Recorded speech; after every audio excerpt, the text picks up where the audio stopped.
أعوذ بالله من الشيطان الرجيم بسم الله الرحمن الرحيم المال والبنون زينة الحياة الدنيا مال او زامن دا لک خایست رجوند دنیا والباقيات الصالحات باقی فاتح کی دن کے نیک اعمال لی خیر جڑیر غرد عند ربک پنیز دربستا ثوابا لجحت دا ثوابا وخیر عملا او دا انجامنا ويوم نصير الجبال او فکم رزبانی نصير الجبال چی منگا روان کو غرنا وترى الارض تبوی نزمک بارزتا حموارا وحشرناهم راغن بکو منگا طول مخلوق زیرو فلم نغادر منهم احدا نبشی پٹی دی حصوک وعرضوا على ربك الصفا او حاضر بکڑیشی پیش بکڑیشی مخامخ بکڑیشی رب ستادا تابدار لقد جئتمونا لکا سنگا چی پا اول زل کی پیدا کڑیشویو کما خلقناکم اول مرہ راب وستیشی لقد فتحقیق سرا جئتمونا راب وستیشی کما خلقناکم لکا سنگا چی پیدا کڑیو منگا دی اول مرہ فا اول زل بل زعمتم بلکی ددی کافرانو ددی نافرماناو ددی بیکار خلقو دا گمان دے اللہ نجعل لکم موعدا چگنی دا وادی رز منگ نرازی ووزع الكتابو کی بخودی شدید عمل نامد دی فذر المجرمین تبعوینی گننگاران مشفقین مما فیه چیریگی بپزان دا حاغسن چی پدی کیوی ویقولون ویبا یا ویلتنا اے فمنگ افسوس دے ما لهذا الكتاب دا سنگ لکلی دا سنگ عمل نامدا لا يغادر چنید پریخی سعیرتا ولا کبیرتا وڑکی عمل یالوی عمل الا احصاها خوشمیرلی دی ووجدوا ما عملوا حاضرا او سعملی چمکڑی مخامخ بے اوینی ولا يظلم ربک احدا ستا رب ہیچ اثر زیاتی انکی پا سورہ کہف کی پس داغینا چی منگا دو رسالت او د وحدانیت د الله پاک د وحدانیت د یوالی د الله د رسالت او د الله د قدرتونو ذکر وکړو داغینا پس الله پاک یو جلک اس انسان تا د هغه د هغه اعمالو وړاندې کوي چې هغه کوي په دنیا کې کخی کوي که بدی کوي نو الله پاک وته د هغې په باره کې د آخرت هغه جلکي وړاندې کوي لکه څنګه چې موږ ورته هیډینګ وایو یا ورته هیډلاینز وایو یا ورته شی سرخی وایو چې لاول نه هغه پیش شي د انسان ورته تجسس پیدا شي او هغه ورته خپل ذهن ورته مخامخ کی او متوجه شي ورته نو لغون ته کې ښې اوري نو الله پاک وایي دا وحدانیت چې تاسو ته بیان شه زما توحید چې ورته ویلی شي د الله یووالی چې الله په سورې کهف کې یو دا بحث ډېر زیات وکړو چې ګورې زما نه علاوه ذموار نشته الولایت لله الحق دا منګ اخیری چې کم دی نو پکې د ټولو نه لوی چې الله دغه ځای کې دا حکم ورکو چې هنالک الولایت لله الحق ټول اختیارات د الله دپاره ګورې حق دي ذمواران نور نشته نازولی الله نه دی پیدا کړي هر یو انسان هغه د الله بنده دی او د هر یو بنده نه به الله پاک یو شان تپوسونه کوي دا پکې نشته چې ردنه یې کوم او ددنه یې نه کوم نو دلته کې الله پاک موږ ته وایي چې کله هغه تپوس وشي نو چې څوک پکې پاس شي نو هغه ته به څه ملاویږي او چې څوک پکې فیل شي نو هغه ته به څه ملاویږي نو الله پاک دلته فرمایي پیغمبر علیهم الصلاة والسلام انسان ته د خپل آخرت د عمل دپاره دلته کې یو دوه داسې امتحانات دي چې په هغې باندې خاص نظر کول دي المال والبنون ګوره دې ځای کې به یو نکته موږ چې ورته خیال وکړو نو په ذهن کې به راځي چې الله پاک بنون اوی او بنات یې اونوي بنون جمع د بن ده او بن چې کوم دی نه هغه ویلی شي زوی ته او بنات هغه جمع د بنت او بنت ویلی شي لور ته نو دلته کې الله پاک وی المال والبنون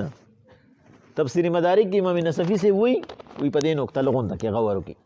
چې الله وی دا مال او زامن زینت الحیات الدنیا، دا د دنیا ښایست دی. لوڼې پکې یادې نه کړې. ولې؟ دا لوڼه د کور ښایست دی، دا زامن د بار ښایست دی او دا لوڼه د کور ښایست دی. نو الله پاک خو د دنیا ښایست دی وخت کې یادوي. نو د دنیا نه مقصد هغه بار خلکو ته د ښودنې خبرې دي. هغه څیزونه چې بار خلکو ته د ښودنې دي هغه زامن دي، لوڼه نه دي. الله پاک دلته کې دا موږ ته دا خبره واضحه کړه. امام نصفي صاحب فرمایي وی دا بنات یې پکې ځکه ذکر نه کړه چې الله وی دا بنات د بار د رئیستو شی نه دی. ستا بار د زینت سیز هغه ستا زوی دی، هغه ستا لور نه ده. دا لور چې دا ستا د کور د زینت سیز دی. یعنی زنانه منګه به ترېنه وایلو زنانه دا ستا د کور د ښایست شی دی. او مغرب څه وایي؟ مغرب وایي نه، دا لور چې دی دا د بار د ښایست شی دی. په دې وجه باندې د هغې دا طریقه ده چې که په جاز کې ایئر هوسټس وي اب جینۍ، که په ډایو کې کلنډر وي نه به جینۍ. په بار چې ته کله بینک ته ورشي، اوس خو په عام داسې کېږي خو لکه بار زیات تر چې تا ته په بینک کې ملاویږي نو لومبې تا ته به جینۍ ملاویږي. که په سکول کې که دننۍ الله پاک وایي تعالی ما عزت درکړه ته په دې کور کې اوسه، ته د کور د ښایست خیال وساته، ته د خپل خاوند خیال وساته، ته د خپل رور خیال وساته، ته د خپل پلار خیال وساته. او هغې به ته وایي نه ته بار روزه، ته بار د ښودنې فیس و پیسې، ته د بار د خلکو خیال وساته، د هغې د زړونو خیال وساته. نو د مغرب او د دین اسلام په نظریه کې ټسل دی. د دین اسلام نظریه د الله نظریه ده او د مغرب نظریه د شیطان نظریه ده. نو اسلام ورته وایي ته په کور کې نو ستا به عزت سیوایي، د خپل ماشوم پوزه به پاکې. هغې ورته وایي نه سکول ته راشه چې د ټول قوم د ماشومانو پوزې پاکې. نو د دې خپل دا بهتره ده که د پردو دا بهتره ده؟ الله وایي ما چې دې له کوم عزت ورکړی دی نه هغه د دې په کور کې دی، دا په خپل کور کې اوسېږي، بار نه. دا نه زمونږ مقصد دا نه دی. مولیان هغه فنډامنټلیسټ یا بنیاد پرست یا انتها پسند نه دي چې هغوی وایي تعلیم دی نه کوي. تعلیم دی وکړي، د تعلیم ضرورت دی، خو تعلیم دی هغوی د خپلې پوهې دپاره وکړي. زمونږ یو استاد یو خبره کوله یو پیره، وی زمونږ یو ملګری و نو وی ډېر ښکلی عالم خو تعلیم یې نه و کړی. دا تعلیم ضروري ولې دی؟ تعلیم یې نه و کړی. یعنی مولیان د زنانو هم د تعلیم په حق کې دي خو د کو ایجوکیشن په حق کې نه دي. ځان لره تعلیم چې د عزت تعلیمي. نو دی وی عام نظریه داره وی مولیان چې کم دي د تعلیم په حق کې نه دي، نه هغوی د تعلیم په حق کې دي، بلکې د الکانو خو ډېر زیات په حق کې دي. خو د الکانو تاسو د یونیورسټۍ د کالج سره سره تاسو دغونته کې دین ته متوجه شئ. نو هغه وی چې هغه تعلیم نه و، بې تعلیم و. نو یو ورځ داسې چلو شو چې مولیان چې کله منبر ته وخېږي نو د دې یو عجیبه عادت دی، بس د دې چې بیا څه زړه کې راځي نو هغه وایي. بیا دا نه وایي چې یاره دا څیز دې وخت کې پکار دی، نه دی پکار دی کې ما ته تحفظ شته نشته. بعضې وخت کې حکومت یو خبره باندې پابندي هم لګولي دی به لګیا یو به وي هغه وخت کې. نو هغه هم دا چلو چې حکومت چې کوم دی نو خو بعضې خبرې داسې چې هغه نه کول پکار، د ادارو په باره کې خاص کر، او هغه د ادارو په باره کې لګیا شو بله خبرې وکړي. نو چې کله ماسخوتن شو نو یو لیټر ورپسې تاڼې نه راغی. راحیل خان ناست دی. خو دا خبره زه په دې وجه باندې کومه چې یاره دا مولیان چې ډېر سادهګاني. نو یو لیټر ورپسې راغی، نو هغه چې وکته نو په انګلیش خو هغه نه پوهېده، یو کس دی خو بل کس دی خو بس صحیح ورته وایي چې یاره استاد دا خو انګلیش دی. هغه وایي مولیانو پسې خلک څه لیټر رالیږي، خو اکثر د چېته د خوړي ځي، چېته خیرات به وي، چېته صدقه به وي، چېته په تنګړه کې به هم چېته پولیس والا ختم متم به کوي، کیدای شي چېته نوې کاري کړي به که نه. نو بس دا به چېته دعوت وي نو بس شپې تېره کړه چې سهار شو نو بس داسې ښه مزېدار ځان یې جوړ که نه. موږ هم چې کوم دی نو چې دې ته کینو نو بیا لږ ځان دا عام خلک هم داسې خاص نه پېژني چې یاره دا هغه استاد جي دی سروالي بروالي وو. خو وی ښه مزېدار چشمې واچولې، کاټن ماټن یې راواغسته، پټکې مټکې ووښو، لاړو سپری مرې ښه ښکلې پرفیوم یې ولګولې نو ویې چې لاړم نو محرر صاحب ناست و تانیدار صاحب باندې مې سلام وکړو چې نور خلک څه شو ما هغه وی چې کم خلک ما ورته وی چې دا دعوتنامه ما پسې راغلې ده دلته کې ختم دی او زه خو ختم له راغلی ما دلته کې خو تاسو څلور تنې دا څه شو خلک هغه وی چې استاد ته راکړه ماله استاد دا ورانټ دی او ښه شو چې په خپله راغلی موږ به تا پسې کوم ځای ګرځېدو کوم ځای کې به هم په ختم کې کتې خو ته پرون لګیا شوی وی او د حکومت خلاف دې خبرې کړي دي نو هغه وی چې ما هغه وخت تندي له ټاس ورکړو چې خدای پاک که یو ABC مې زده کړی وی نو نن به مې دا حال نه وي نو الله پاک وایي ودیږي دغه هر څه دې وکړي خو د دین په هغه چاردیوارۍ کې دننه المال والبنون زینة الحیات الدنیا دا مال او دا اولاد دا صرف ښایست د دنیا دی او دا ښایست یې ورته ولې ووایي ښایست د ختمېدو شی دی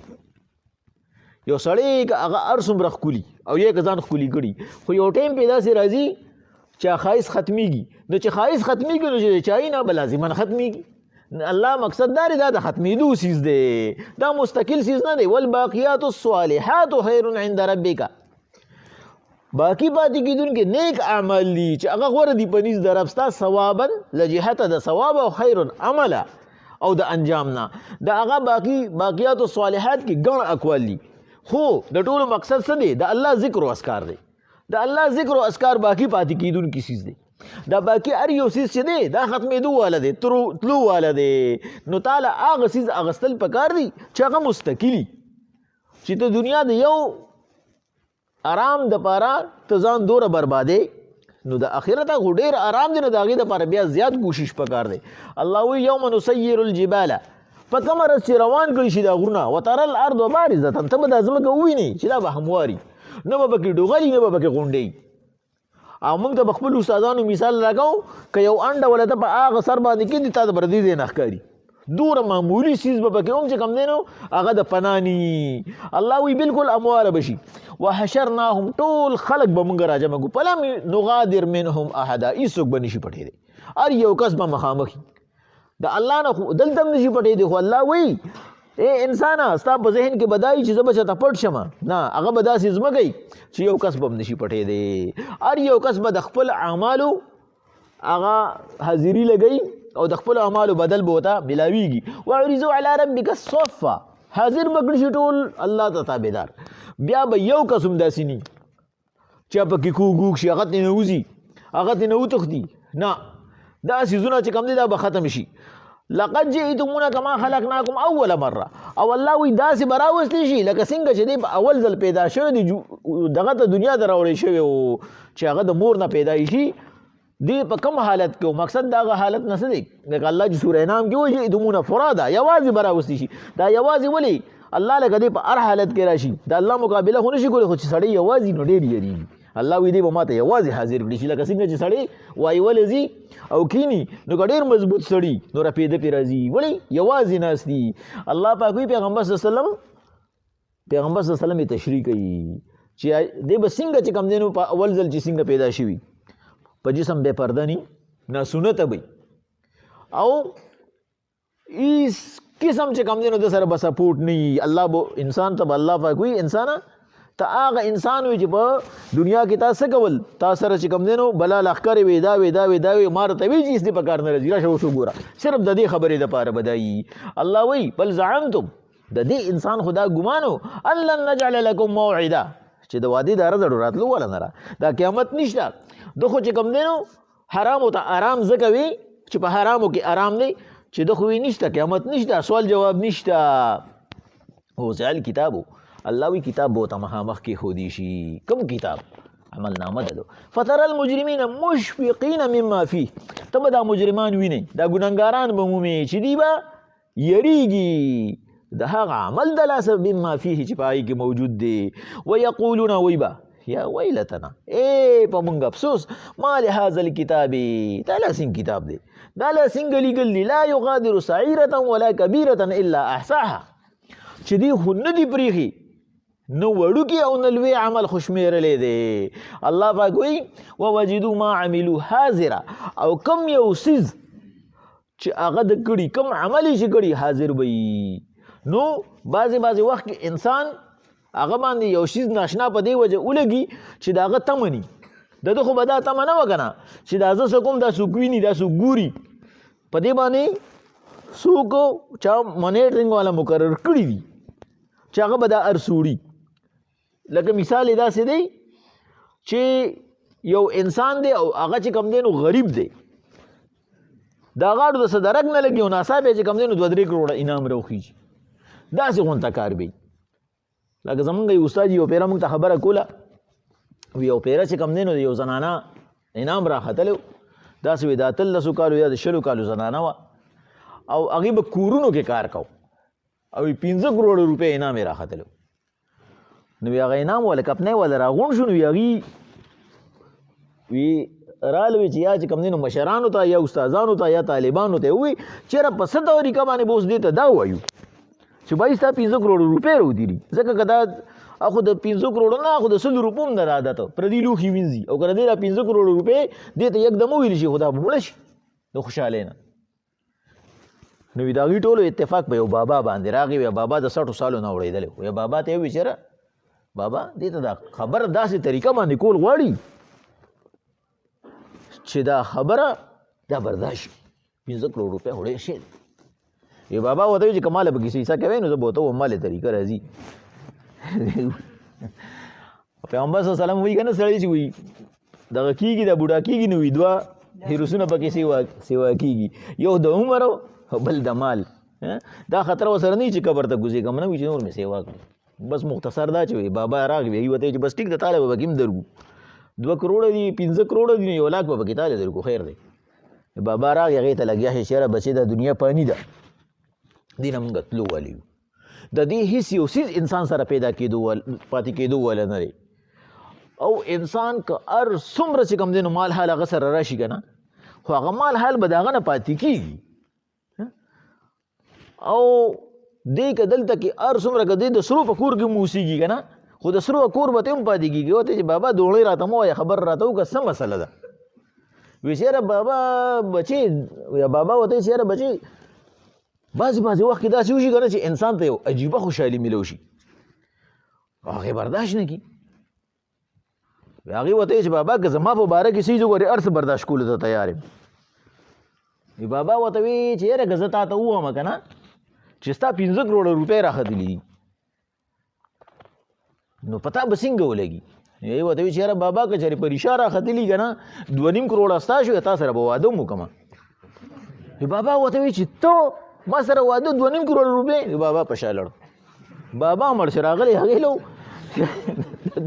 یعنې دا دنیا چې راځي دا ځان سره دومره مصیبتونه هم ګورې راوړي دا خو یوازې خوشحالي نه راوړي خوشحالي راځي مستقل مصیبتونه راوړي الله باقي ولا یظلم ربک احدا ولا یظلم او زیاتې به ونه کړي رب ستا احدا هېچا سره د چا چې څه عملي د عمل مطابق به هغه سره الله پاک حساب کتاب کوي د چا چې عمل ښي الله پاک به هغه له ښه بدله ورکړي او د چا چې عمل خرابي نه الله ورته مخکې نه ویلي دي نه هغه دپاره هم اک عمل هغه دپاره کافي او شافي جوړېږي چې سزا ورته میلو شي بسم الله الرحمن الرحیم المال والبنون زینة الحیات الدنیا مال او اولاد دا یو ډول دی د ژوند د دنیا والباقیات الصالحات باقي پاتې کېدونکي نیک اعمال دي خیر چې غوره دي عند ربک په نزد رب ستا ثوابا د بدلې په لحاظ وخیر عملا او د انجام په لحاظ ویوم نسیر الجبال په کومه ورځ چې موږ روان کړو دا غرونه وتر الارض بارزة ته به ووینې دا ځمکه همواره د هر قسم غونډې او ډغل نه وحشرناهم منګه خلق راجمع کو فلم نغادر منهم احدا اسوق بپټی دین شي وعرضوا على ربك صفا ټول با حاضر کړي شي ستاره تتابدار لقد جئتمونا رب ولمنګه کما خلقناكم اول مره لك سنگم چې اول ځل دنیا ته راوستیو بل زعمتم بلکې ردی خلق دا ګمان دي الله نجعل لكم موعدا چې دا قیامت راتلو ولا نه دی ووزع الكتاب من بوت عملنا مکیدو بتر المجرمین تم مجرمان ویني مشفقین چې ریږي مما فيه د خپل عملنا ويقولون وی بیا ویلتنا فمنگ افسوس ما لهذا الكتاب دا لاسین کتاب دی لا یغادرو چنی دی پریخی سعیرتن وڑکی عمل ولا کبیرتن اونلوی الا احصاها خوشمیرہ کی روستی دی ووجدو ما عملو حاضرہ وبمومی دی خپل هر عمل کخی کبدی حاضر ولا یظلم ربک احدا ستا رب هیچ سر نا انصافی انکی